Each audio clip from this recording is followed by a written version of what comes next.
He exited the film silently without discussing it. Brooks never openly insulted him. In talks about Dracula Dead and Loving It, he always called Nielsen perfect.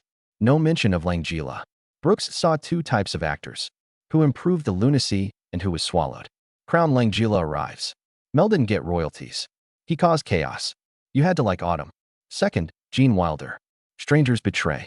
Mel Brooks's worst was from a pal. Wilder was no ordinary actor. He matched Brooks' creativity. Together, they redefined comedy. Producers Blazing Saddles and Young Frankenstein were hits. Revolutions. After Young Frankenstein, everything changed. Wilder wrote most of the film's script. Brooks sculpted, directed, and fought for Black and White. Electric was the result, an immediate classic. Behind the scenes, something broke. Wilder had another script he believed in equally. The Adventure of Sherlock Holmes' Smarter Brother. He wrote. He wanted to direct. He wanted Mel to produce.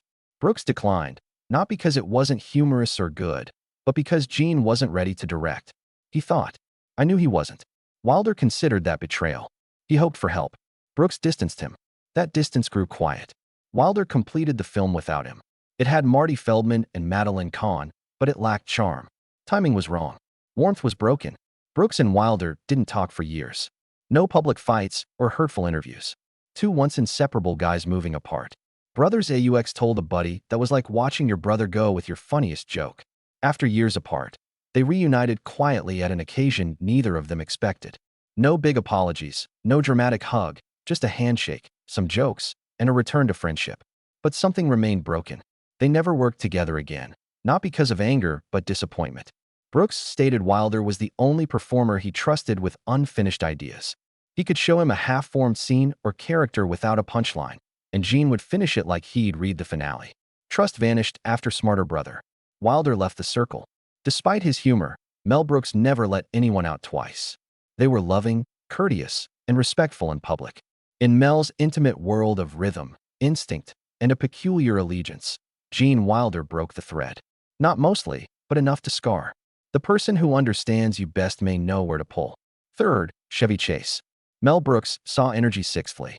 Before a line or rehearsal, he could tell if someone fit. Chevy Chase's instinct said no. They never collaborated. It wasn't accidental. It was planned. Chevy was mentioned several times in the 80s and early 90s when studios were pushing bankable names onto Brooks. Chase was a celebrity. He had box office power and flawless deadpan. Mel Brooks always stopped it. Why? Chase broke Mel's first rule. His social skills were lacking. Brooks had seen it on talk shows, in behind-the-scenes whispers, and in buddy stories. Chevy was smart and quick. He quickly made rooms laugh and uncomfortable. Brooks reportedly told a casting director he's not acting. He wants everyone to stop talking so he can prove he's smartest. She didn't want the sharpest person there. He desired the most generous. Someone who could deliver a punchline without taking the ultimate laugh. That wasn't Chevy. Casting Spaceballs involved the largest near miss. Chase was suggested for Dark Helmet. The appearance, voice, and dry delivery were his. Brooks scarcely considered it.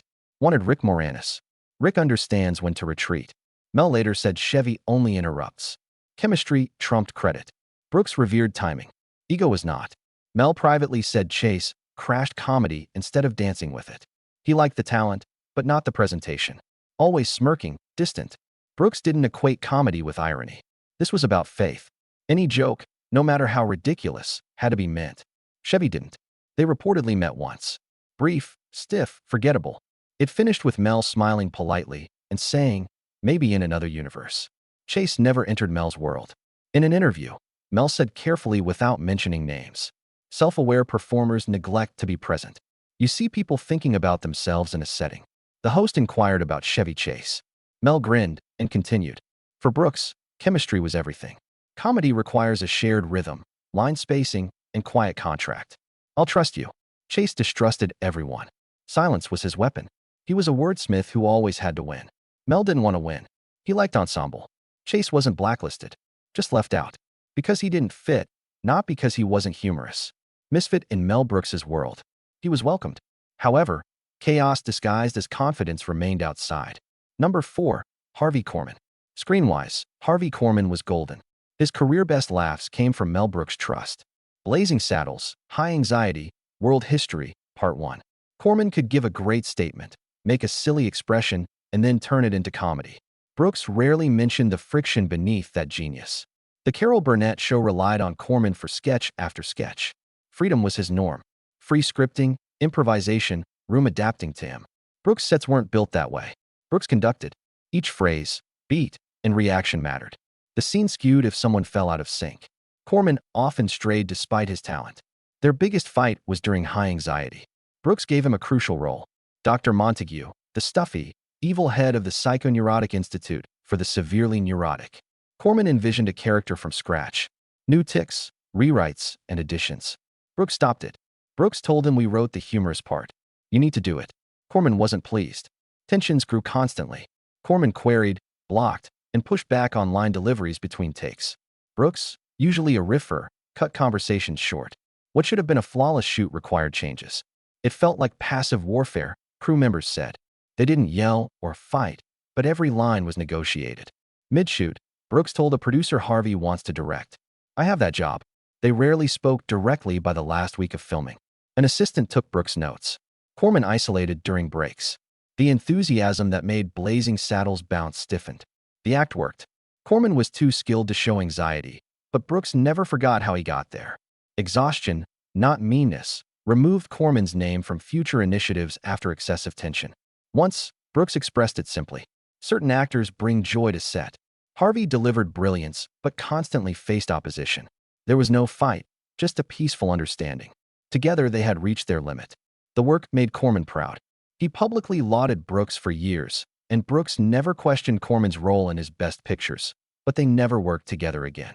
The beat had broken, and Mel Brooks' universe revolved around rhythm. He handled craziness. He worked with divas, eccentrics, and costumed chaos.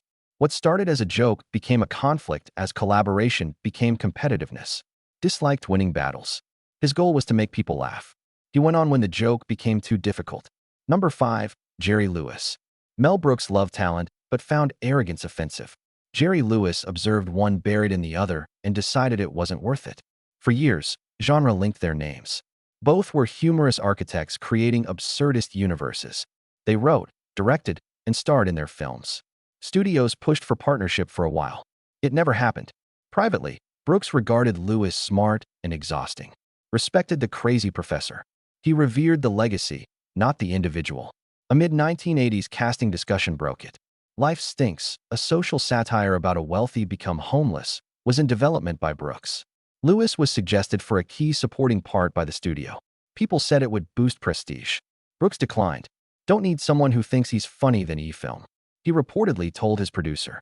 Lewis often changed scenes on the spot, arguing with directors and stealing the spotlight in every room. Brooks ruled alone, not on soundstage or edit bay. They met once. Poor results. Mutual contacts planned supper. Neutral ground. Brooks entered curiously. Lewis was late, gave a 15-minute lecture about American comedy's future, and hardly recognized Mel at the table. Brooks listened nicely and went early. He refused to cooperate. Mel later requested applause. That was his last thought about working with Lewis. Publicly, they were civil. Not once did Brooks insult him on television. Lewis rarely mentioned Mel, but insiders knew. There was no love, no chance, just rejection. When asked about comedians, Brooks claimed he didn't cast. Someone who thinks they're the center of the world can't function in mine. I have a son. That was key. Brooks created ensembles. Chaos with balance, anarchy with structure. Only if they recognized the galaxy was grander than any performance did he let stars shine. That's impossible for Jerry Lewis. The ego wouldn't allow it. Brooks never bet on a map skeptic. He privately told pals that working with Jerry would have been nuclear. Because of the cost behind the camera, not performance. Loud, excessive, late rewrites, blow-ups, control conflicts. Mel admired a man from afar without a drama, phone call, or formal offer. Because even geniuses are barred from mistaking the set for a mirror. Mel Brooks never shouted or stormed away. He quietly closed the door permanently. Lacking talent, some actors were cut. But these 5 were talented. They lacked trust, rhythm, modesty, or room sense. I said, no, I need it after you lost Mel. I need it tonight. He's forgiving. He has sharp recollections. Mel Brooks remembers every performer that flubbed a line, ignored a note, or thought they were greater than the film. You're stuck on that list. The Intestines. You're brave. Guts. Mel Brooks built empires on crazy for 60 years. One guideline altered comedy from Blazing Saddles to Young Frankenstein. Control chaos. Every wild performance required precision, timing, and trust. When trust collapsed, Brooks didn't rage or rant. He wrote you off forever. Producers, Spaceballs, world history. Brooks constructed machines and casted characters. The actors were part of something bigger, faster, louder. If it creaked too much, he replaced it while spinning. Higher and higher, fire and fire. The guideline was broken and ignored by certain actors. Others were unaware of the rule. Mel recalled all of them. They wasted his time, assumed they were smarter than the script, and forgot they were guests in his universe. He's applauded 1,000 actors. 5 stand out for all the wrong reasons. Ego conflicts, quiet after scenes, and fires that weren't reported. Here are 5 actors Mel Brooks never forgave. Number 1.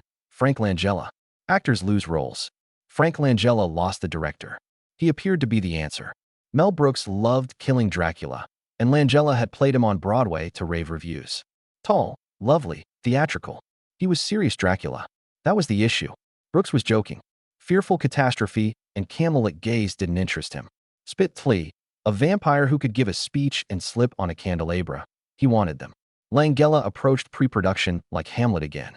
The tone was off from the start. The rehearsals stalled. Brooks, who managed his sets like a carnival, slowed down. Jokes didn't affect Langella. His improvisation was non-existent. He read his lines like holy texts, immune to disturbance. A friend then learned Brooks wasn't playing Dracula. He auditioned for sainthood. Brooks guided him. Nothing worked. Notes, pitches, gentle nudges. Langella politely listened. Returned to marble statue mode. Behind the scenes, anxiety rose. Brooks needed impetus. Langella weighed him down. Every serious stop sank scenes that were supposed to bounce. Veteran comics and character actors hesitated. Crew members muttered, comedy or opera. A single instance cemented it.